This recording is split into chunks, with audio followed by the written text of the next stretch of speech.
श्रीकृष्ण राधा वरगोकुलेश श्रीगोपाल गोवर्धननाथ कृष्ण जिह्वे सदैवं भज सुन्दराणि नामानि कृष्णस्य सुमनोहराणि। ભક્તજનો, આજે આપની સમક્ષ ભગવાન શ્રી કૃષ્ણની અનેક લીલાઓ છે. એ લીલાઓની અંદર વસ્ત્રાહરણ લીલા પણ આવે છે.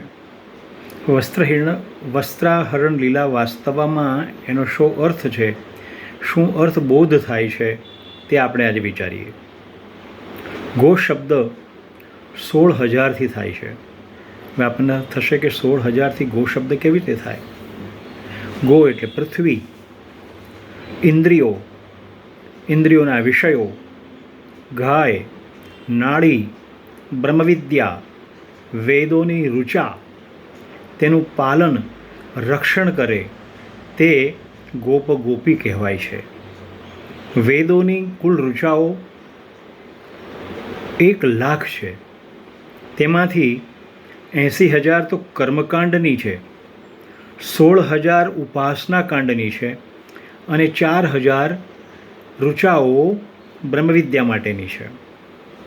તો જે સકામ વિધિ છે, એટલે જે સકામ ભક્તિ કરવાવાળા છે, એ વસ્ત્ર કહેવાય છે. અને જ્યાં સુધી કામના પૂર્ણ અને ઉપાસનાઓ જે કામના પૂર્ણ કરતા હોય અને ઉપાસનાઓ એ પ્રમાણેની થતી હોય ત્યાં સુધી તે શુદ્ધ થતી નથી એવું શાસ્ત્ર કહે છે. એટલે કે કામોપભોગ માટે થતી ઉપાસનાઓ અથવા ભક્તિ એનાથી એ સિદ્ધ થઈ શકે નહીં, મોક્ષ. ગો નાડીઓ 16,000 છે. આપણા શરીરની અંદર 16,000 નાડીઓ રહેલી છે એવું વિજ્ઞાન પણ સિદ્ધ કરે છે. રૂપક છે તે 16,000 ગોપીઓ માટેનું રૂપક આપ્યું છે, એક દ્રષ્ટાંત આપ્યું છે. નાડી શોધન સૌ થઈએ યોગાભ્યાસ દ્વારા, નિર્મળ વિચારો દ્વારા મેલરૂપી વસ્ત્રોનું હરણ તે વાસ્તવિક વસ્ત્રહરણ છે. આપણી કરોડરજ્જુ છે, કરોડરજ્જુ ઉપર એને આપણે કદમ વૃક્ષ કહી શકીએ. ભગવાન શ્રી કૃષ્ણ એક તત્વની દ્રષ્ટિ અને કદમ વૃક્ષ કહે છે. અને તમે જોજો કે જ્યારે યોગીઓ પોતે યોગ સિદ્ધની અંદર બેઠા હોય છે, આસનની અંદર બેઠા હોય છે, ત્યારે એ કદમ વૃક્ષની માફક એ હોય છે. અને એના ઉપર ચઢી જનાર કોણ છે? તો ભગવાન શ્રી કૃષ્ણ રૂપી સાધક છે, યોગી છે.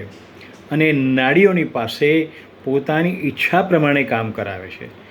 ઇન્દ્રિયો પોતાની રીતે કામ કરી શકતી નથી, પરંતુ યોગીજન, ભક્તજન જે છે, ઉપાસક જે છે, એ નાડીઓને પોતાની રીતે કામ કરાવે છે. તે યોગીઓ સંપૂર્ણ શુદ્ધ થયેલ નાડીઓ સૂર્ય દર્શનને યોગ્ય બનાવે છે.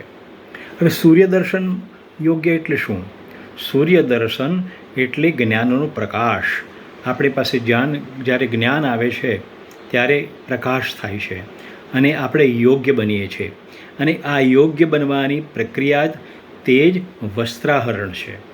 જય જય શ્રી રાધે, જય જય શ્રી રાધે.